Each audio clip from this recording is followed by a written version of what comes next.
My dear students, मैं हूं Meenakshi from VM academy classes Nashik.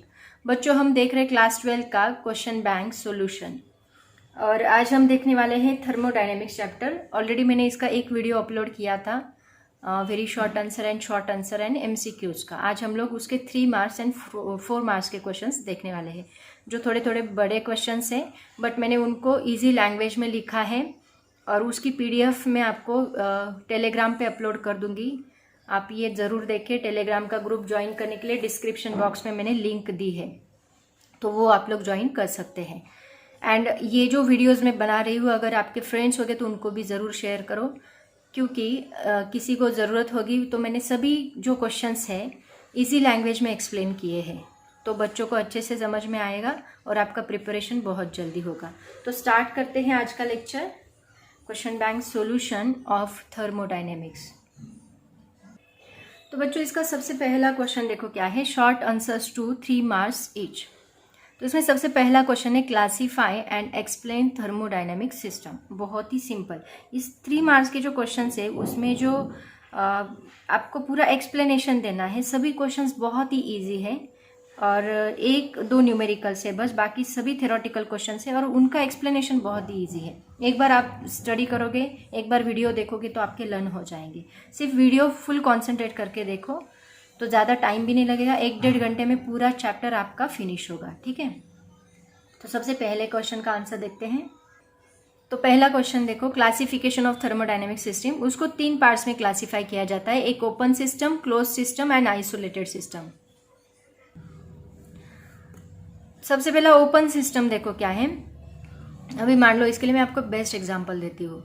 मैंने ऑलरेडी आपको बताया, अगर चाय अगर रूम में रखी और उसको आपने ओपन करके रखा, उसको क्लोज नहीं किया है, मतलब उसके ऊपर ढक्कन नहीं रखा है, तो क्या होगा, वो हीट एक्सचेंज करेगा, राइट ना। एनवायरनमेंट के साथ अपनी हीट को एक्सचेंज करेगा, तो ओपन सिस्टम हम उसको कहते हैं। अगर क्लोज करके रखा तो वो हीट एक्सचेंज नहीं करेगा। एंड आइसोलेटेड मतलब जिसका इस दुनिया से कोई लेना देना नहीं है, मतलब आइसोलेट है, पूरा के पूरा आइसोलेट है, जिसका सिस्टम वो अलग ही है, ऐसा आइसोलेटेड सिस्टम होता है। जिसको हमने कंप्लीटली सील्ड किया है, ऐसा सिस्टम, राइट ना। जिसका एनवायरनमेंट के साथ कोई भी कांटेक्ट नहीं आने देते, पूरा कंडक्टर, उसको कंडक्टिव मटेरियल, इंसुलेटर उसको यूज़ किया है, हमने इंसुलेट करके रखा है, ऐसे सिस्टम को हम लोग आइसोलेटेड सिस्टम कहते हैं। तो ऐसे 3 पार्ट्स है और तीनों को आपको बस एक्सप्लेन करना है, नथिंग। ओपन सिस्टम मतलब it is a system that freely allows exchange of energy and matter with its environment. जैसे कि चाय अगर ओपन है तो थोड़ी देर में ठंडी होती है, क्योंकि अपनी हीट को उसने एक्सचेंज किया है। Close system, it is a system does not allow the exchange of matter but allows energy to transfer. यहाँ पे अलो करता है, यहाँ पे अलो नहीं करता, क्योंकि क्लोज है वो, है ना, तो अलो नहीं करेगा। एंड आइसोलेटेड का मतलब बिल्कुल भी अलो नहीं करेगा, क्योंकि आपने उसको पूरा सील करके रखा है। This system is completely seal, matter as well as heat can not be exchange with its environment. ऐसे सिस्टम को हम लोग आइसोलेट। तो ऐसे 3 ही पॉइंट्स है जिसको आपको एक्सप्लेन करना है। उसके बाद नेक्स्ट क्वेश्चन देखो क्या है। Question number 2, explain given cases related to energy transfer between the system and surrounding. 3 cases है, उनको एक्सप्लेन करना है। Energy transferred Q is greater than 0, energy transfer Q is less than 0, energy transfer Q is equal to 0। अब देखो बहुत ही simple है, जैसे हमने ये सिस्टम्स को एक्सप्लेन किया वैसे ही इनको एक्सप्लेन करना है। सिंपल तरीके से मैं आपको बताती हूँ। तो बच्चों, इस क्वेश्चन को थोड़ा डायग्रामेटिकली समझ लेते हैं। देखो, ये एक सिस्टम है एंड इस सिस्टम का टेम्परेचर Ts है, एनवायरनमेंट का टेम्परेचर Te है। तो ये सिस्टम चाय है, चाय का example best through out the chapter ये वैलिड है, राइट ना। तो सिस्टम का टेम्परेचर Ts है और इसका टेम्परेचर Te है। अभी इसके जगह पे चाय नहीं लेते, क्योंकि यहाँ पे बोला है Ts is less than Te, system का टेम्परेचर कम है और एनवायरनमेंट का ज़्यादा है, तो आइस ले लो इसकी जगह पे। तो आइस अगर हमने लिया, आइस का टेम्परेचर कम होता है, एनवायरनमेंट का टेम्परेचर ज़्यादा होता है। तो बच्चों, अगर Ts is less than Te है, इसका मतलब कि आइस का टेम्परेचर लो है एंड एनवायरनमेंट का टेम्परेचर हाई है। तो हीट हमेशा कहाँ से कहाँ फ्लो होती है, higher temperature to lower temperature. इसका मतलब हीट यहाँ से यहाँ फ्लो होगी। तो देखो एरो कैसे दिखाया है, अंदर हीट फ्लो हो रही है, मतलब ये सिस्टम क्या कर रहा है, एनर्जी गेन कर रहा है, मतलब इसकी एनर्जी बढ़ रही है, इंक्रीज हो रही है। इसका मतलब हीट बढ़ रही है, हीट बढ़ रही है मतलब पॉजिटिव हीट रहेगी, राइट ना। Q is greater than 0। Similarly दूसरा हम लोग लेंगे कि यहाँ पे इस सिस्टम में Ts जो है वो ज़्यादा है, Te कम है। अब चाय का एग्जाम्पल लो। चाय अगर हम लेंगे तो एनवायरनमेंट में टेम्परेचर कम रहेगा, चाय में टेम्परेचर ज़्यादा रहेगा, तो हीट का फ्लो अभी उल्टा होगा, सिस्टम टू एनवायरनमेंट। इसका मतलब हीट ऐसे फ्लो होगी। इसमें Q जो है वो लेस देन 0 रहेगा क्योंकि अभी एनर्जी लूज कर रहा है। लेकिन अभी चाय, मैंने आपको एग्जाम्पल बोला था कि मान लो दोनों सिस्टम जो है एक पर्टिकुलर लिमिट तक हीट एक्सचेंज करते हैं। इधर देखते हैं, दोनों सिस्टम पर्टिकुलर लिमिट तक हीट एक्सचेंज करेंगे और दोनों का टेम्परेचर जब इक्वल होगा तो हीट फ्लो बंद होगा। इसका मतलब यहाँ पे हीट फ्लो होगी ही नहीं। उस स्टेज को हम लोग क्या कहते हैं, थर्मल इक्विलिब्रियम। तो यहाँ पे Ts is equal to Te रहेगा, दोनों का टेम्परेचर इक्वल, तो हीट फ्लो 0 होगी, कुछ भी हीट फ्लो नहीं होगी। अब ये मैंने आपको अंडरस्टैंडिंग के लिए बताया। अभी इसको टॉपिक पॉइंट वाइज कैसे लिखोगे देखो। तो देखो बच्चों, सबसे पहले लिखोगे consider a system with temperature Ts is kept in an environment of temperature Te. Let Q be the energy transfer between the system and the environment. एक सिस्टम हमने कंसीडर किया जिसका टेम्परेचर है Ts और एनवायरनमेंट का temperature है Te, और उसमें हम एनर्जी कितनी ट्रांसफर करें, Q be the energy transfer between the system and the environment. तो सबसे पहला केस उन्होंने क्या दिया है, Q इज ग्रेटर देन 0। जब temperature, when the temperature of the system is less than that of the environment, मतलब Ts is less than Te रहेगा, the energy flows into the system. Energy कहाँ flow होगी, system के अंदर। As a result system gains the energy and Q is a positive, that means Q is greater than 0। उसके बाद आप लोग ये डायग्राम निकालोगे ऐसे ही, जैसे मैंने आंसर्स लिखे ना, इनको ऐसे ही लिखा करो ताकि आपको अच्छे मार्क्स मिलेंगे। उसके बाद सेकेंड केस आप क्या लिखोगे, Q is less than 0। इसमें मैंने क्या बताया आपको, when Ts is greater than Te the system loses its energy, that means the energy flows from system into the environment, hence Q is negative। so environment Te क्या रहेगा, छोटा होगा और Ts ज़्यादा रहेगा। और फिर ये आप लोग डायग्राम निकाल लो, इसका मतलब Q रहेगा निगेटिव, तो Q इज लेस देन 0 होगा। एंड देन थर्ड पॉइंट लिखोगे energy transfer, that means Q is equal to 0 for Ts is equal to Te, the system and the environment are in thermal equilibrium and there is no transfer of energy, that means Q is equal to 0। So इस पे हम लोग लिखेंगे environment Te, that means system Ts, Q is equal to 0, so Ts is equal to Te। तो ऐसे हम लोग इसके तीनों के डायग्राम निकालेंगे। इसको 3 मार्क्स से, बहुत ही सिंपल क्वेश्चन है बच्चों। और इसके बाद का जो क्वेश्चन उन्होंने दिया है वो तो सेम इसके जैसा ही है, ऐसे ही एक्सप्लेन करना है। देखो क्वेश्चन क्या है, देखते हैं। अब इसके लिए मैंने यहाँ पे रेफर वीडियो बोला है, तो आप क्या करो, वीडियो देखो, क्योंकि थेरोटिकल पार्ट है, आपने रीड भी किया तो आपको समझ में आ जाएगा। उसका स्क्रीनशॉट निकाल लो और उससे आपका लर्निंग हो जाएगा। इतना थेरोटिकल पार्ट में लिखते नहीं बैठती, ठीक है। तो बच्चों क्वेश्चन देखो क्या है, question number 3, explain the different ways through which internal energy of the system can be change. अभी जो एक्सप्लेन किया ना वही एक्सप्लेन करना है। First, internal energy of a system can be change by changing temperature of the system. Internal energy system का temperature change करके हो सकती है, क्योंकि अगर हमने उसको हीट अप्लाई की, हीट अप्लाई करने के बाद उसको एनर्जी मिलेगी तो उसकी इंटरनल एनर्जी बढ़ेगी, राइट ना। इसका मतलब इंटरनल एनर्जी चेंज होगी। उसके बाद उसमें फर्स्ट पॉइंट आप लिखोगे, if the system is placed in environment, जो अभी किया हमने, which is at temperature lower than the system, मतलब Ts is greater than Te, the energy transfer from the system to the environment causing decrease in the internal energy of the system, right. उसके बाद second हमने क्या देखा था, T is greater than Ts। इसमें क्या होता है, एनर्जी ट्रांसफर होती है एनवायरमेंट में, तो सिस्टम की इंटरनल एनर्जी इंक्रीज होती है। If the system is placed in the environment which is at temperature higher than the system, that means T is greater than Ts, the energy is transferred from the environment to the system, causing increase in the internal energy of the system। जो हमने इसके पहले देखा उसको ही लिखना है, बस आप उसमें एक सेंटेंस ऐड कर दो। आपने डायग्राम भी निकाली ना इसमें तो भी चलेगा, बस उसमें एक सेंटेंस ऐड कर दो। कौन सा, इंटरनल एनर्जी इंक्रीज और डिक्रीज का। तो उसके फर्स्ट केस में क्या हो रही है, एनर्जी इवॉल्व हो रही है, इसका मतलब इंटरनल एनर्जी कम होगी। सेकेंड केस में एनर्जी गेन हो रही है, इसका मतलब इंटरनल एनर्जी बढ़ेगी। उसके बाद देखो सेकेंड पॉइंट में आपको लिखना है, इंटरनल एनर्जी और कैसे बढ़ती है, वर्क डन करने से बढ़ती है। मतलब internal energy of a system can be change by doing some work. When some work is done on the system, मतलब सिस्टम के ऊपर काम हो रहा है, by the environment, the system gains the energy and its temperature increases. अगर हम system के ऊपर काम कर रहे हैं, एनवायरमेंट तो इसका मतलब उसकी एनर्जी बढ़ेगी, वो गेन करेगा energy, causing increase in internal energy. अब उल्टा, अगर work done is done by the system on the environment, अगर वर्क डन सिस्टम एनवायरमेंट के ऊपर कर रहा है, इसका मतलब यहाँ पे क्या होगा, lose its energy and its temperature decreases causing decrease in internal. देखो बॉडी का जो टेम्परेचर होता है ना, वो इंटरनल एनर्जी की वजह से बढ़ता है, एक्सटर्नल एनर्जी की वजह से नहीं बढ़ता। क्योंकि देखो कब किसी भी बॉडी का टेम्परेचर एक पर्टिकुलर लेवल पे जाके स्टॉप होता है, इसका मतलब उसकी इंटरनल एनर्जी एक बार बढ़ गई मैक्सिमम लेवल पे, तो वो एनर्जी लेना बंद करता है और वर्क डन करना शुरू करता है।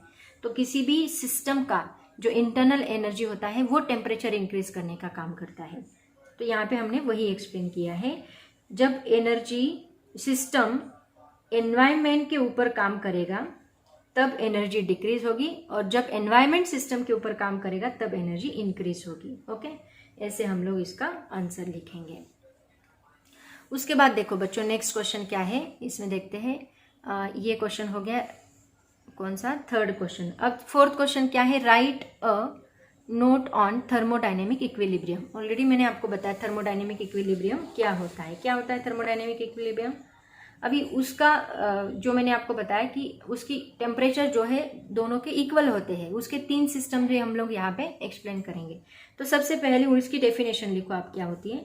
A system is said to be thermodynamic equilibrium when the following 3 conditions of equilibrium are satisfied simultaneously. कौन सी? Mechanical equilibrium, chemical equilibrium and thermal equilibrium. Mechanical equilibrium मतलब क्या होता है? For a system to be mechanical equilibrium, there should not be any unbalanced forces acting within the system and between the system and its surrounding. उसके ऊपर कोई भी unbalanced forces act नहीं होने चाहिए। Also, the pressure in the system should be same throughout the system and should not change with time. Pressure भी same होना चाहिए। मतलब देखो पिस्टन ऊपर नीचे करते हैं तो हम मैकेनिकल वर्क करते हैं, राइट ना। पिस्टन को छोड़ दो, लूज कर दो तो कोई भी मैकेनिकल वर्क नहीं होगा। पिस्टन की मूवमेंट, ये मैकेनिकल इक्विलिब्रियम हो गया। तो यहाँ पे प्रेशर जो है उसका सेम रहेगा through out the system, mechanical equilibrium में। केमिकल इक्विलिब्रियम में क्या होता है? For a system to be chemical equilibrium, there should be no chemical reaction going on within the system. System में कोई भी chemical reaction नहीं होना चाहिए। No transfer of matter from one part of the system to the other due to diffusion. Diffusion नहीं होना चाहिए। chemical reaction होगी तभी diffusion होगा। And C, a system to be in chemical equilibrium, its chemical composition has to be same throughout and should not change with time. आप अपनी language में लिखो, not necessary कि इन्होंने लिखा है वैसे ही आना चाहिए। And the last one is the thermal equilibrium. Thermal equilibrium क्या होता है? For a system to be in thermal equilibrium, the temperature of the system should be uniform throughout and it should not change with time. Throughout the system temperature क्या होना चाहिए? Same होना चाहिए. It should not change with time. A system when in thermal equilibrium is described in terms of state variables. मतलब pressure, volume, temperature, इसको state variables कहते हैं। तो देखो मैकेनिकल इक्विलिब्रियम में प्रेशर थ्रू आउट सेम था, देन केमिकल इक्विलिब्रियम में matter transfer नहीं हुआ, राइट ना। केमिकल कंपोजिशन वहाँ पे सेम रहेगा एंड थर्मल इक्विलिब्रियम में temperature through out the system same रहेगा। तो ये तीनों बातें आपको याद है। टेम्परेचर सेम आना चाहिए वर्ड, केमिकल कंपोजिशन सेम आना चाहिए वर्ड एंड प्रेशर शुड भी सेम आना चाहिए। तीनों में ये वर्ड बहुत इंपॉर्टेंट है। तो ऐसे 3 पॉइंट्स होते हैं, ठीक है। अब नेक्स्ट क्वेश्चन देखते हैं। नेक्स्ट क्वेश्चन देखो क्या है इसका, क्वेश्चन नंबर 5। ये ऑलरेडी हमने शॉर्ट आंसर्स 1 मतलब 2 मार्क्स के जो क्वेश्चन है ना, उसका 1, 2, 3, 4 जो क्वेश्चन है वो हमने सॉल्व किया है। वही डायग्राम्स यहाँ पे ड्रॉ करनी है, तो आप लोग वो क्वेश्चन रेफर कर सकते हैं। एक्सप्लेन, मैंने वैसे नोट्स में पुट किया है। Explain graphically positive work with varying pressure, है ना, ऑलरेडी मैंने आपको दिखाया था। निगेटिव वर्क विथ वेरिंग मतलब ऐसा ग्राफ था और इनिशियल प्रेशर बस चेंज हुआ था। Varying negative pressure work done, positive work done and positive work at constant pressure, तीनों भी क्वेश्चन ऑलरेडी हो चुके हैं, तो ये मैंने ज़्यादा नहीं लिखा है, ठीक है। ये मतलब वापस से ड्रॉ नहीं किया है, आप लोग वहाँ से वो आंसर कॉपी कर सकते हैं। वहाँ पे सेपरेट है, यहाँ पे एक ही क्वेश्चन में उन्होंने 3 डायग्राम निकालने के लिए बोला है 3 मार्क्स के लिए। सॉरी। नेक्स्ट क्वेश्चन देखो बच्चों क्या है, right a short note on free expansion. Free expansion के ऊपर शॉर्ट नोट, तो ये थ्योरेटिकल क्वेश्चंस थे बहुत ज़्यादा, तो उनको मैंने लिखा नहीं है। तो उसको देखो कैसे लिखोगे। फ्री एक्सपांशन होना मतलब क्या होना, एक्चुअली एडियाबैटिक एक्सपांशन जो होता है उसी को हम लोग फ्री एक्सपांशन बोलते हैं। फ्री एक्सपांशन और adiabatic expansion thus there is no exchange of heat between system and its surrounding. मतलब किसी बलून रप्चर होना है, बलून रप्चर होना मतलब जल्दी से हवा बाहर निकलती है बलून से, देखो तो ये जो है ये एक फ्री एक्सपांशन है। तो इस केस में क्या होता है कि यहाँ हीट एक्सचेंज करने के लिए टाइम ही नहीं मिलता। जब स्लो प्रोसेस होता है तो उसमें हमें टाइम मिलता है हीट एक्सचेंज करने के लिए, ये लेकिन ये इतना फास्ट प्रोसेस है फ्री एक्सपांशन, इसमें हीट एक्सचेंज करने के लिए टाइम नहीं मिलता।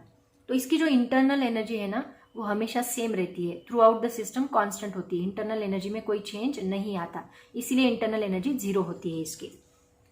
मतलब change in internal energy zero होती है, क्योंकि initial and final internal energy क्या रहेगी, सेम रहेगी। तो इसको पॉइंट वाइज आप कैसे लिखोगे, फ्री एक्सपांशन और adiabatic expansion, thus there is no exchange of heat between a system and its surrounding. Second point, also there is no work done, अगर हीट एक्सचेंज नहीं हो रही है that means energy work done zero है, इसका work done नहीं है, so no work done on the system by the system, so Q is equal to W is equal to यहाँ पे जीरो रहेगा। And according to the first law of thermodynamic delta U भी क्या रहेगा, zero रहेगा। For example दिया है, when a balloon ruptured suddenly और a tyre is suddenly punctured, the air inside rushes out rapidly but there is no displacement of piston और any other surface, मतलब work done ही नहीं हुआ। उसके बाद फोर्थ पॉइंट लिखोगे, free expansion is different than other thermodynamic processes, isochoric, isobaric, adiabatic, then ये इन processes से ये थोड़ा अलग है, because it is an uncontrolled change, fast होता है जिसको हम कंट्रोल नहीं कर सकते। It is an instantaneous change, fast change जो तुरंत होता है, and the system is not in thermodynamic equilibrium, यहाँ पे सिस्टम थर्मोडाइनेमिक इक्विलिब्रियम में नहीं रहेगा। उसके बाद fifth point, a free expansion can not B plotted on a PV diagram, only it's initial and final state can be plotted. उसको हम PV diagram, क्योंकि हर एक चेंज वो इतना फास्ट हो रहा है, उसको चेंज को हम लोग काउंट नहीं कर सकते, मेजर नहीं करते। तो ये बहुत ही फास्ट प्रोसेस है, इसमें चेंज को हम लोग प्लॉट नहीं कर सकते, उसकी इनिशियल एंड फाइनल स्टेज बता सकते बट उसको प्लॉट नहीं कर सकते। ओके, तो ये था क्वेश्चन नंबर 6। अब देखते हैं क्वेश्चन नंबर 7, न्यूमेरिकल है। क्वेश्चन नंबर 7 देखो क्या है, 1 gram of water 1 centimetre cube उसका वॉल्यूम दिया है, बिकम्स 1671 सेंटीमीटर क्यूब, मतलब इनिशियल एंड फाइनल वॉल्यूम दिया है इसका, वाटर का एंड स्टीम का। स्टीम दी है एक्चुअली, जब वाटर होता है तो उसका वॉल्यूम 1 सेंटीमीटर क्यूब होता है और लिक्विड फॉर्म में, और स्टीम में होने के बाद उसका 1671 सेंटीमीटर क्यूब बनता है। तो volume of liquid and volume of steam, ऐसे 2 वॉल्यूम्स उन्होंने दिए हैं, और उसका प्रेशर भी दिया है कितना, 1 atm। 1 atm की वैल्यू होती है 1.01 into 10⁵ pascal. The latent heat मतलब L of vaporisation at this pressure is 2256 joule per gram में दी है। Okay, latent heat. Calculate the external work and the increase in internal energy, मतलब W निकालना है एंड डेल्टा U निकालना है। ठीक है, तो फॉर्मूला दोनों का पता है, Q minus W, delta U का फॉर्मूला है, Q का फॉर्मूला यहाँ पे हमें लैटेंट हीट का फॉर्मूला यूज करना है, M इंटू L। तो देखते हैं कैसे सॉल्व करना है, वर्क डन भी निकालना होगा। देखो सबसे पहला गिवन लिखो, M कितना दिया है 1 gram, V of steam, volume of steam दिया है 167, प्रेशर दिया है 1 atmosphere 1.01 into 10⁵ pascal, latent heat दी है 2256, वॉल्यूम ऑफ लिक्विड दिया है 1 सेंटीमीटर क्यूब, टेम्परेचर दिया है 100 डिग्री सेल्सियस मतलब 373 डिग्री केल्विन, और हमें चेंज इन वॉल्यूम निकालना है, V steam minus V liquid. Change in volume उतना ही आएगा क्योंकि ये -1 है तो बस 0 बनेगा, बाकी कुछ नहीं। तो delta V is equal to, हम सेंटीमीटर क्यूब में उसको मीटर क्यूब में कन्वर्ट कर लो, सेंटी की वैल्यू होती है 10⁻², उसका क्यूब मतलब -2 इंटू 3 -6 बनेगा। ओके, टू फाइंड, क्या फाइंड करना है, external work done, increase in internal energy. देखते हैं कैसे फाइंड करना है। तो फॉर्मूले देखो क्या यूज करेंगे, Q is equal to ml latent heat का formula, W is equal to P delta V and delta U is equal to Q minus W।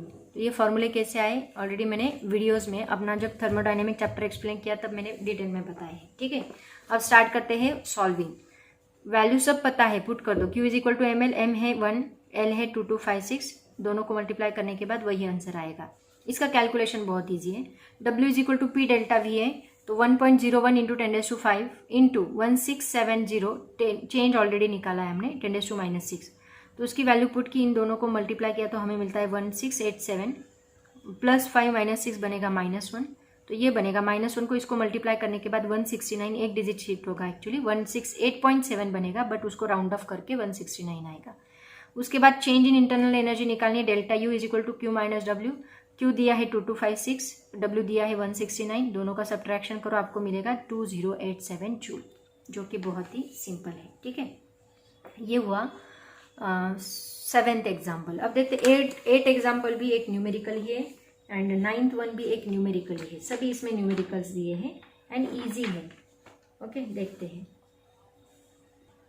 8th example. देखो क्या है, calculate the fall in temperature of helium initially at 15 degree Celsius when it is suddenly expanded to 8 times its original volume. Gamma दिया है 5/3, हमें क्या निकालना है, देखो फॉल इन टेम्परेचर, हाँ हीलियम इनिशियली उसका टेम्परेचर था 15 डिग्री सेल्सियस और फाइनली उतना कितना फॉल हुआ वो हमें निकालना है। एंड एक्सपांडेड टू 8 टाइम्स, मतलब इनिशियली अगर Vi था तो 8 टाइम्स वो एक्सपांड हुआ, वॉल्यूम बढ़ गया ओरिजिनल वॉल्यूम से, और गैमा दिया है 5/3। देखते हैं कैसे निकालना है। तो सबसे पहले गिवन लिख लो बच्चों, Ti इज इक्वल टू दिया है 15 degree Celsius, that is equal to 15 plus 273 is equal to 288 kelvin. Gamma दिया है 5/3, Vf कितना बोला है 8 टाइम्स इंक्रीज हुआ इनिशियल से, मतलब 8 Vi हुआ। हमें निकालना है फॉल इन टेम्परेचर, मतलब डेल्टा टी, चेंज निकालना है टेम्परेचर का। तो सबसे पहले तो आपको फाइनल पता होना चाहिए, इनिशियल तो हमें पता है पर फाइनल पहले निकालना होगा, उसके बाद दोनों का माइनस करके हमें चेंज मिलेगा। फॉर्मूला देखो क्या है, TF VF raise to gamma -1, TI VI raise to gamma -1। So calculation कैसे करोगे, हमें TF निकालना है ना, इस VF को इधर शिफ्ट कर दो, इधर शिफ्ट करने के बाद वो इसको डिवाइड होगा और गैमा -1 दोनों का हम लोग कॉमन निकाल सकते हैं। TI कितना आया था 288, VI बाई VF कितना आएगा 1/8 आएगा, और ये 5/3 दिया है, 5/3 - 1। तो देखो 288 डिवाइड इंटू 1/8, 5/3 माइनस डबल हो गया स्टेप, 288 1/8, इसको सब्ट्रैक्ट करो, क्रॉस मल्टीप्लीकेशन करते ये आएगा 2/3। अब देखो इसको हम 8 को ऐसे लिखेंगे 2 क्यूब, क्योंकि ये क्यूब कैंसिल होगा, फिर कैलकुलेशन इजी बनेगा। 288 1/2⁻²3, आपको कैलकुलेशन ऐसे ही दिया रहेगा ताकि जल्दी हो सके। तो 2 क्यूब, अब ये 2⁻³ जो है दोनों को सेपरेट कर दो, है ना, तो ये 1⁻² कुछ भी रहे 1 ही आएगा, और 2 क्यूब रेस क्या लिखेंगे हम लोग 2/3। तो इसमें जो ये 3 है ये कैंसिल होगा, बचेगा बस 2, मतलब नीचे क्या आएगा उसका स्क्वायर। तो 288 इंटू 2 डिवाइड बाई 2⁻², मतलब ये बनेगा 4 को अगर 288 से डिवाइड किया तो बनता है 72 केल्विन। ओके, डिग्री सेल्सियस में चाहिए तो TF is equal to 72 kelvin को -273 करो, केल्विन में कन्वर्ट करने के लिए प्लस करते हैं, केल्विन में से डिग्री सेल्सियस में कन्वर्ट करने के लिए माइनस करते हैं। तो 72 - 273 ये बनेगा, माइनस में आएगा -201 डिग्री सेल्सियस। दोनों का चेंज निकालना है, फॉल ऑफ टेम्परेचर पूछा है ना उन्होंने, फॉल है मतलब ऑब्वियसली ये माइनस ही आएगा, क्योंकि पहले ज़्यादा था अब कम हो गया। तो delta T is equal to क्या होगा, TF minus TI, minus TF कितना आया -201, माइनस TI कितना था 15, दोनों को ऐड करो, ऐड करना होगा और माइनस साइन रहेगा क्योंकि दोनों भी माइनस है, तो मिलेगा 216 डिग्री सेल्सियस, वो भी माइनस में। तो fall of temperature is equal to -200 degree Celsius. Numerical एक बार देखने के बाद खुद सॉल्व करके देखो, एग्जाम में आपको बिल्कुल भी टेंशन नहीं रहेगा। हर एक पॉइंट को आप खुद सॉल्व करके देखो, खुद डिराइव करके देखो, आपको एग्जाम में ऑटोमेटिक स्टेप्स याद रहेगी। और हर एक चीज़ को अंडरस्टैंड करो, फिजिक्स रटने की चीज़ नहीं है, अगर रटोगे तो आपको हमेशा 100% स्टेप भूलोगे, और बीच में स्टेप भूल गए तो बाकी कुछ भी सॉल्व करते नहीं आएगा। तो अंडरस्टैंड करो, दैट इज इम्पॉर्टेंट। ओके, हर एक चीज़ को अंडरस्टैंड करो देन अप्लाई करो। उसके बाद नेक्स्ट क्वेश्चन देखो क्या है, a cylinder containing 1 gram molecule of the gas was compressed adiabatically until its temperature rose from 27 degree Celsius to 97 degree Celsius. Temperature दिया है TI TF। Calculate the work done and heat produced in the gas, gamma दिया है 1.5। Gamma के ऊपर बहुत सारे question है, देखो वर्क डन निकालना है, क्यों निकालना है देखते हैं। सबसे पहले लिखो given n is equal to 1 दिया है, गैमा इज इक्वल टू 1.5 दिया है, तो TF minus TI 97 minus 27 70 degree Celsius, और R आपको दिया रहेगा 8.31 जो कि कांस्टेंट है। तो वर्क डन का फॉर्मूला क्या है देखो, W is equal to NR TF minus TI divide by, देखो वर्क डन का फॉर्मूला जो गिवन दिया है ना उसके हिसाब से देखते जाओ कि आपको कौन सा फॉर्मूला यहाँ पे एप्लीकेबल है। अलग अलग फॉर्मूले हैं वर्क डन के, तो हमें अगर TF/TI दिया है, गामा दिया है, तो हम लोग ये फॉर्मूला यूज़ करेंगे, ठीक है, सिंपल है।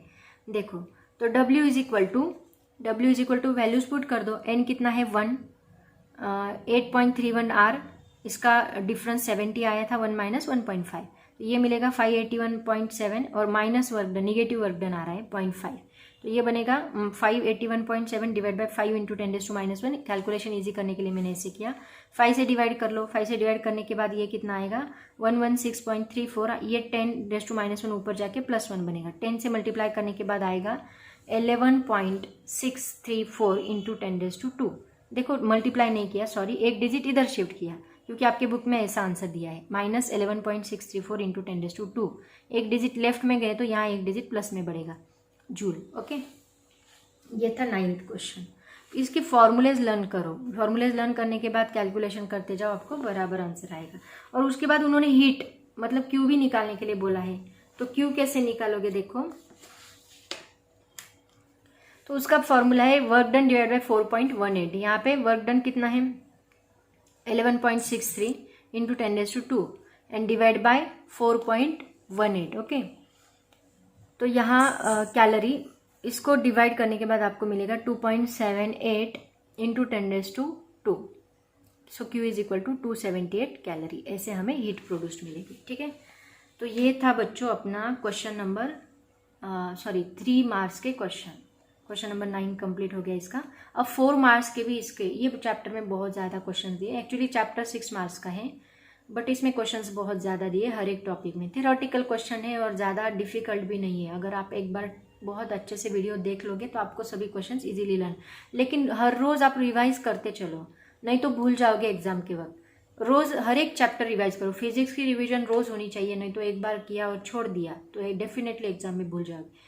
ऐसे करो, रोज़ आप रिवाइज करो, जितने पढ़ाई की है उसको रोज़ रिवाइज करो, रोज़ रिवाइज करो, तो आप डेफिनेटली फिजिक्स में आउट ऑफ मार्क्स ला सकते हो, मेरी गारंटी है, ठीक है बच्चों। अभी हम देखने जा रहे हैं long answer questions 4 marks each. तो सबसे पहला क्वेश्चन देखो क्या है, state first law of thermodynamics and derive the relation between the change in internal energy, work done and heat.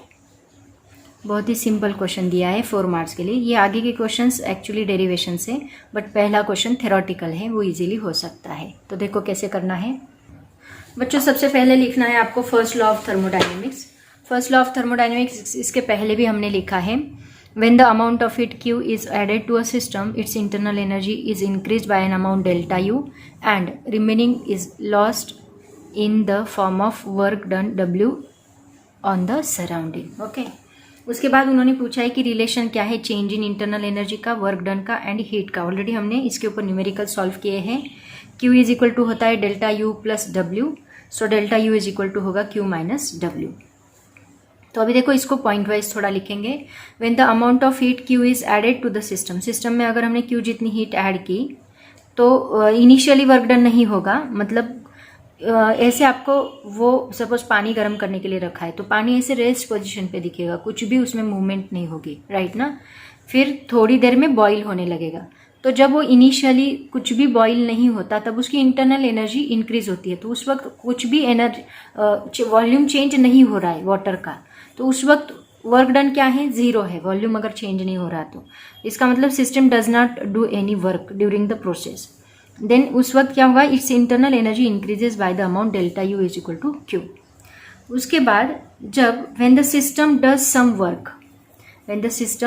Some work to increase its volume and no heat is added to it while expanding, the system loses energy to its surrounding and its internal energy increases. इसका मतलब delta U is equal to क्या होगा, minus W होगा।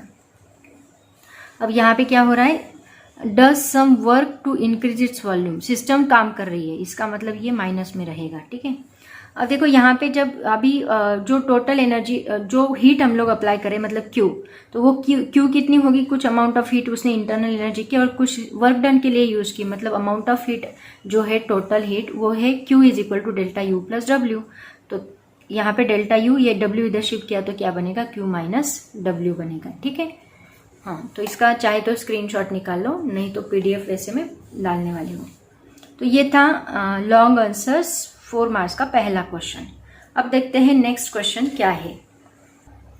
Next question उन्होंने पूछा है, explain work done during a thermodynamic process, 4 marks के लिए एक्सप्लेन करना है। एक्चुअली एक ग्राफ है, वो ग्राफ का यूज करके हमें उसको एक्सप्लेन करना है। कैसे एक्सप्लेन करना है, बहुत सिंपल है। देखो तो बच्चों सबसे पहले हम लोग क्या करेंगे, ये ग्राफ प्लॉट करेंगे। इसमें हमने 3 पाथ दिखाए हैं। ये पहला पाथ है, ये दूसरा पाथ है, ये तीसरा पाथ है। पहला पाथ कहाँ से कहाँ है, ए टू बी, दूसरा पाथ ए सी बी, तीसरा path A D B.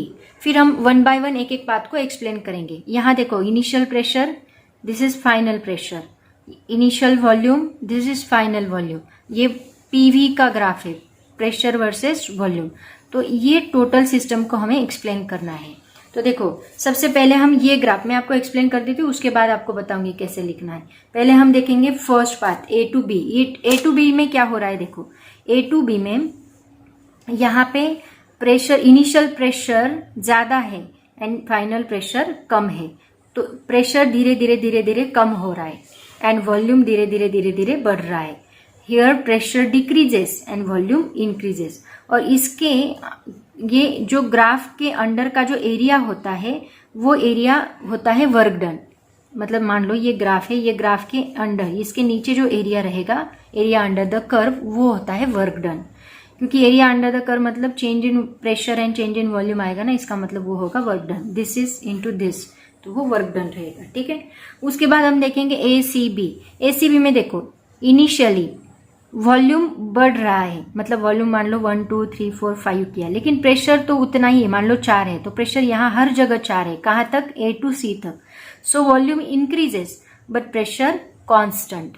And उसके बाद देखो वॉल्यूम उतना ही है, मान लो ये 5 तक गया तो ये 5 ही है, लेकिन प्रेशर सडनली यहाँ से क्या हुआ, डिक्रीज हुआ। मतलब initially pressure constant, volume increases and after point C to B pressure decreases, volume constant. तो और इसके अंडर का जो एरिया रहेगा वो भी क्या रहेगा, यहाँ पे देखो इसके अंडर ज्यादा एरिया आ रहा है, उसको हम कहते हैं वर्क डन। अब बात करते हैं ए डी बी की। इस पाथ में क्या हो रहा है, देखो इस पाथ में इनिशियली वॉल्यूम कांस्टेंट है, प्रेशर डिक्रीज हो रहा है एंड बाद में यहाँ वॉल्यूम इंक्रीज हो रहा है लेकिन प्रेशर कांस्टेंट है। यहाँ उल्टा है, यहाँ प्रेशर कांस्टेंट था, वॉल्यूम इंक्रीज हो रहा था, देन प्रेशर डिक्रीज हुआ, वॉल्यूम कांस्टेंट। यहाँ initially volume constant and pressure change. तो इससे हमें क्या पता चलता है, देखो बॉडी की हर एक, ये इनिशियल सिस्टम में पॉइंट है और ये फाइनल पॉइंट भी रहेगा। तो वर्क डन जो है वो सिर्फ इनिशियल एंड फाइनल पॉइंट पे डिपेंड नहीं करता, क्योंकि हर एक पाथ में area under the curve change हो रहा है, इसका मतलब वर्क डन चेंज हो रहा है। यहाँ एरिया अंडर द कर्व इतना बड़ा है, ओके, तो वर्क डन भी उतना बड़ा रहेगा। यहाँ एरिया अंडर द कर्व इतना है तो वर्क डन भी उतना रहेगा। इस पाथ के अंडर एरिया बहुत कम है, मतलब कम वर्क डन रहेगा। तो वर्क डन बस इनिशियल एंड फाइनल पे डिपेंड नहीं करता, तो वर्क डन उसके पाथ पे भी डिपेंड करता है, ऐसे उसका मीनिंग है। इसको अभी हमें एक्सप्लेन करना है पॉइंट वाइज। लिखोगे कैसे, देखो सबसे पहले तो ये ग्राफ का एक्सप्लेनेशन आएगा, फिर 1 बाय 1 हर एक पाथ का एक्सप्लेनेशन हम लोग देखेंगे। Consider the system is initially at state A with its pressure is PI and volume is VI. Let the state be indicated as coordinates VI PI. मतलब ये वाला, ये रहेगा आपका VI PI. It can attain final state VF PF at point B along different possible path. Okay, उसके बाद diagram निकालोगे। उसके बाद पहले हम एक्सप्लेन करेंगे path A to B. Path A to B के लिए बस वही पाथ निकालो, बाकी कुछ भी मत निकालो। इसमें आप एक्सप्लेन कैसे करोगे, देखो मैंने ऑलरेडी बताया यहाँ क्या हो रहा है, pressure decrease, volume increase. When system changes itself from A to B, both its pressure and volume change, the pressure decreases while volume increases. Okay, उसके बाद सेकेंड पॉइंट में लिखोगे वहां पे जो वर्क डन मैंने बताया, area under the curve. The work done by the system is given by the area under the curve. It is positive when the volume increases, because volume increase हो रहा है तो यहाँ पे भी पॉजिटिव रहेगा, और negative when the volume decreases, अगर वॉल्यूम डिक्रीज हो रहा है तो ये निगेटिव रहेगा। उसके बाद हम लेंगे A C B. A C B में इनिशियली क्या होता है, pressure constant, volume increases and then volume constant, pressure decreases. तो वही हम लिखेंगे पॉइंट वाइज। कैसे, देखो in this case the increases to VI from the point A up to the point C to the constant pressure. After point C, the pressure of the system decreases to PF at constant volume. The system thus reaches its final state B with coordinate VF PF. यहाँ के coordinate VF PF है, यहाँ के coordinate VI PI है। Work done is equal to area under the curve. हर एक graph में ये आएगा, work done is equal to area under the curve. Necessary नहीं है कि यही लैंग्वेज आना चाहिए, आप अपनी लैंग्वेज में एक्सप्लेन करो, और टीचर लोग जो चेक करते हैं उनको वही पसंद आता है कि स्टूडेंट ने ट्राई किया है, खुद लिखा है, उनको समझ में आ जाता है और फुल मार्क्स ज़रूर मिलेंगे। तो उसके बाद आता है पाथ ADB। पाथ ADB के अंडर ये कर्व आ रहा है। यहाँ पे देखो initially volume constant, pressure decreases from PI to PF at constant volume along the path AD. After point D, volume increases to VF at constant pressure PF. Okay, यहाँ पे भी हम लिखेंगे work done is equal to area under the curve. उसके बाद हम क्या लिखेंगे, जो मैंने आपको बताया कि इनिशियल एंड फाइनल स्टेट पे डिपेंड नहीं करता वर्क डन, पाथ पे भी डिपेंड करता है। तो from above figures we can conclude that the work done is more than the system follows path ACB then the work done by the system along the path ADB। ADB का area छोटा आ रहा है मतलब work done छोटा है, या ACB का एरिया बड़ा है मतलब वर्क डन बड़ा है। सो हम कंक्लूड करेंगे, hence we conclude that work done by a system depends not only on the initial and final state but also on the intermediate states, that means on the paths along which the changes takes place. Okay, इतना simple question है, एक बार अगर आप पढ़ लोगे तो आराम से लिख सकोगे। So this is the question number 2। अब क्वेश्चन नंबर 3 देखते हैं क्या है। क्वेश्चन नंबर 3 देखो क्या है, explain thermodynamic of isobaric process. Isobaric process मतलब प्रेशर कांस्टेंट, उसके बाद आइसोकोरिक मतलब वॉल्यूम कांस्टेंट एंड एडियाबैटिक। तीनों प्रोसेसेस देख लेते वन बाय वन। देखो बच्चों, ये डेरिवेशन है, डेरिवेशन हमें करना होगा। डेरिवेशन में स्टेप्स याद रखो। इनिशियली आप थोड़ा एक्सप्लेनेशन लिखोगे, thermodynamic process which is carried out at constant pressure delta P is equal to 0। अगर कांस्टेंट प्रेशर है तो initial pressure and final pressure same रहेगा, तो PF माइनस PI दोनों भी सेम है, तो ऑब्वियसली आंसर 0 आएगा। इनिशियली सपोज 10 है, फाइनली 10 है, 10 माइनस 10 0, तो डेल्टा P क्या रहेगा 0। Change in pressure is equal to 0 is called isobaric process. For an isobaric process, अभी यहाँ पे अगर प्रेशर कांस्टेंट है, इसका मतलब क्या होगा, देखो मान लो पिस्टन है, पिस्टन को हमने लूज कर दिया, तो लूज करने के बाद प्रेशर कांस्टेंट रहेगा। अगर आप फिक्स करोगे तो प्रेशर बढ़ता जाएगा, लूज करोगे तो प्रेशर कांस्टेंट रहेगा। अगर आपने लूज किया तो उसकी इंटरनल एनर्जी भी चेंज होगी, Q भी चेंज होगा एंड वर्क डन भी होगा पिस्टन मूव करने के लिए। तो यहाँ पे तीनों प्रोसेस होंगी। For an isobaric process none of the quantities is 0, ये तीनों भी 0 नहीं है। Temperature of the system changes मतलब delta T is not equal to 0, ये भी चेंज हो रहा है, तो ये कभी भी 0 नहीं मिलेगा आइसोबारिक में। Energy exchange is use to do work as well as to change internal energy causing increase in temperature. तो फर्स्ट लॉ ऑफ थर्मोडायनेमिक आ गए यहाँ पे, तो हम अप्लाई करेंगे Q is equal to delta U plus W।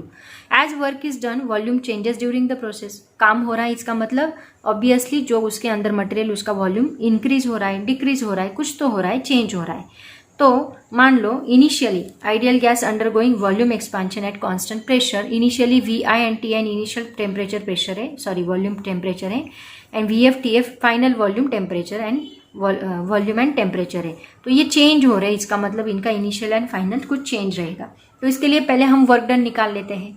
तो उसके बाद देखो, क्योंकि देखो ये फॉर्मूला जो है ये हमें डिराइव करना है, क्या, Q is equal to delta U plus W। तो इसमें पहले हमें W भी ढूंढना है एंड डेल्टा U भी ढूंढना है। तो पहला काम हम लोग करेंगे W ढूंढना, उसके बाद हम डेल्टा U। W क्या है आपका work done and delta U क्या है चेंज इन इंटरनल एनर्जी। तो ये दोनों भी चेंज हो रही है, तो पहले हम निकालेंगे, उसके बाद Q क्या आएगा वो हम देखेंगे। ठीक है, तो देखो सबसे पहले W निकाल लेते हैं।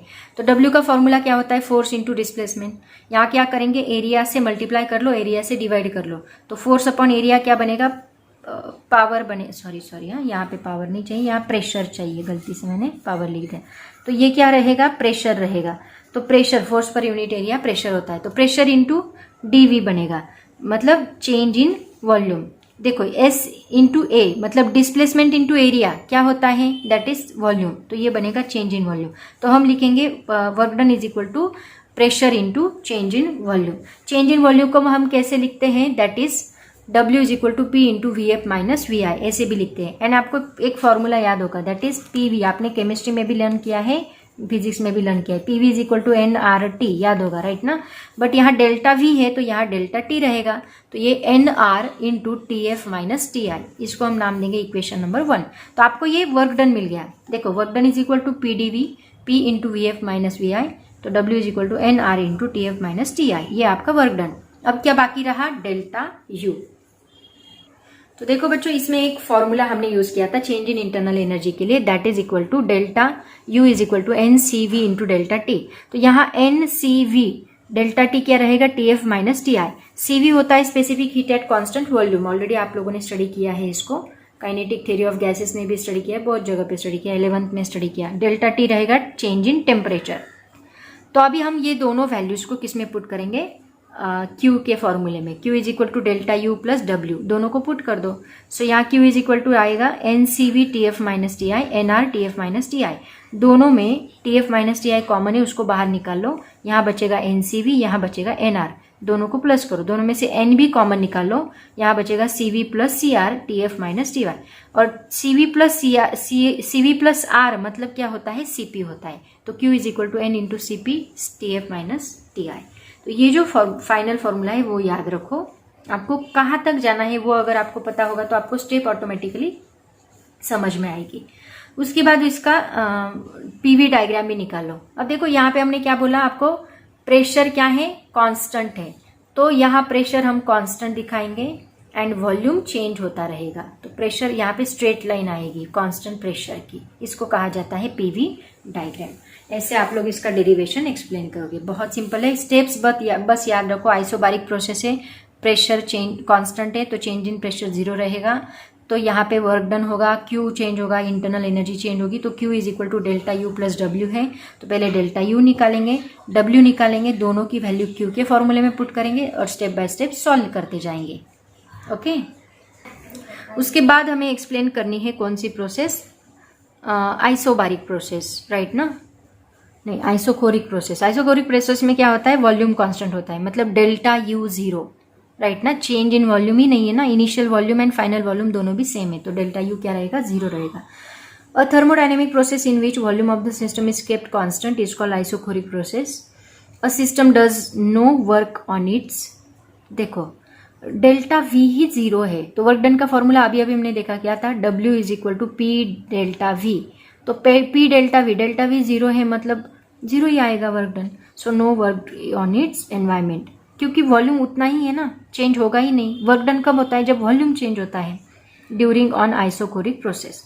For an isochoric process delta V is equal to 0 and from the first law of thermodynamic delta U is equal to Q, क्योंकि देखो Q first law of thermodynamic क्या है, Q is equal to delta U plus W, तो यहाँ W 0 है, इसका मतलब बस डेल्टा यू बचेगा, तो Q इज इक्वल टू क्या आएगा, डेल्टा यू आएगा। मतलब जितना भी हीट हम अप्लाई करेंगे सब में क्या इंटरनल एनर्जी चेंज होगी। और मैंने आपको क्या बोला, इंटरनल एनर्जी चेंज हुई मतलब टेम्परेचर इंक्रीज हुआ, क्योंकि टेम्परेचर इंटरनल एनर्जी पे डिपेंड करता है, वर्क डन पे नहीं।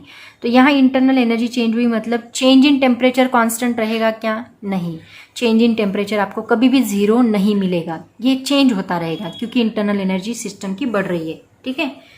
अब देखो this means that for an isocoric change all the energy added in the form of heat remains in the system itself and causes an increase in its internal energy also as volume is unchanged, no work is done। सभी के सभी energy internal energy change करने में लग जाएगी और volume change नहीं होगा, मतलब वर्क डन 0 रहेगा।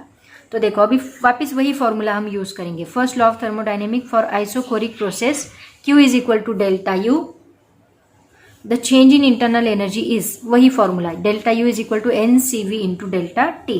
अगर देखोगे तो सभी में सेम प्रोसेस है, वही फॉर्मूला, वही स्टेप्स है, सब में सेम स्टेप्स है, बट बस चेंज क्या है वो आपको देखना है। ओके मतलब डेल्टा यू चेंज है, डेल्टा वी चेंज है कि डेल्टा पी चेंज है, कौन 0 है वो देखना है। तो यहाँ वर्क डन क्या रहेगा, W is equal to P into delta V, ये 0 क्योंकि डेल्टा वी ही अपना क्या है, 0 है, ठीक है, ऑलरेडी मैंने आपको इनिशियली बताया था।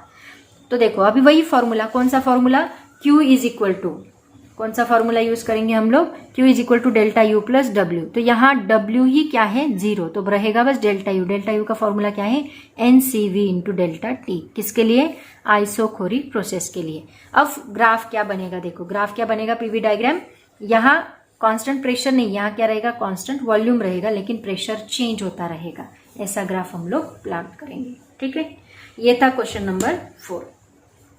ऐसा ही हम लोग देखेंगे अभी क्वेश्चन नंबर 5। कौन सा है क्वेश्चन नंबर 5, उन्होंने एडियाबैटिक प्रोसेसेस को एक्सप्लेन किया है। ओके, एक्सप्लेन करो एडियाबैटिक प्रोसेस। देखते हैं अब इसमें कौन जीरो होता है। एडियाबैटिक प्रोसेस मतलब क्या, कि यहाँ पे एनर्जी ट्रांसफर ही नहीं होती, उसको एडियाबैटिक प्रोसेस कहा जाता है। मतलब क्यू क्या रहेगा, एनर्जी ट्रांसफर नहीं होती, मतलब क्यू क्या रहेगा, 0 रहेगा। Adiabatic process is a process during which there is no transfer of heat from or to the system. For adiabatic change Q is equal to क्या रहेगा, 0। एंड लॉ ऑफ थर्मोडायनेमिक क्या है, delta U plus W is equal to Q। मतलब Q क्या है, 0, तो यहाँ हम 0 लिखेंगे। So delta U is equal to क्या रहेगा, माइनस W। तो जितनी भी इंटरनल एनर्जी है वही वर्क डन करेगी, क्योंकि बाहर से तो कोई हीट आ नहीं रही है, तो बॉडी क्या करेगी, अपना मैटर अपना इंटरनल एनर्जी ही काम के लिए लगा देगा। इसका मतलब हम बोलेंगे कि this implies for adiabatic expansion W is positive and delta U is negative. That means when work is done by the system adiabatically its internal energy decreases. Obviously उसने पूरी इंटरनल एनर्जी काम के लिए लगा दी, तो उसकी इंटरनल एनर्जी डिक्रीज होगी, right ना। Similarly when a system is compressed W is negative and delta U is positive. उल्टा यहाँ पे हमने क्या देखा, फर्स्ट पॉइंट में अगर एक्सपांशन है तो W positive delta U negative, अगर कंप्रेस्ड हो रही है तो W negative delta U positive. That means the internal energy of the system increases. यहाँ पे इंटरनल एनर्जी चेंज हो रही है, इंक्रीज हो रही है इन एन एडियाबैटिक कंप्रेशन। देखो अब यहाँ कंप्रेशन हो रहा है, एक्सपांशन हो रहा है, इसका मतलब प्रेशर एंड वॉल्यूम कांस्टेंट रहेंगे क्या, नेवर, दोनों भी चेंज होंगे, राइट ना। Increase and decrease pressure volume दोनों भी चेंज होंगे। Heat transfer to and from the system is prevented by either perfectly insulating the system from its environment or by carrying out the change rapidly so that there is no time for any exchange of heat. एक काम कर सकते हैं, अगर हमें heat transfer नहीं करनी है तो पूरी बॉडी को क्या करो, इंसुलेट कर दो, ताकि हीट बाहर जाए ना, बाहर की हीट अंदर आए ना। या फिर आप क्या करो, वो प्रोसेस जैसे कि बलून रप्चर्ड होता है इतना फास्ट कि हीट एक्सचेंज के लिए टाइम ही नहीं, तो ये दोनों से हम लोग हीट एक्सचेंज प्रिवेंट कर सकते हैं। 6 point, temperature of system changes, that means delta T is not equal to 0। Temperature change हो रहा है तो डेल्टा टी 0 नहीं होगा।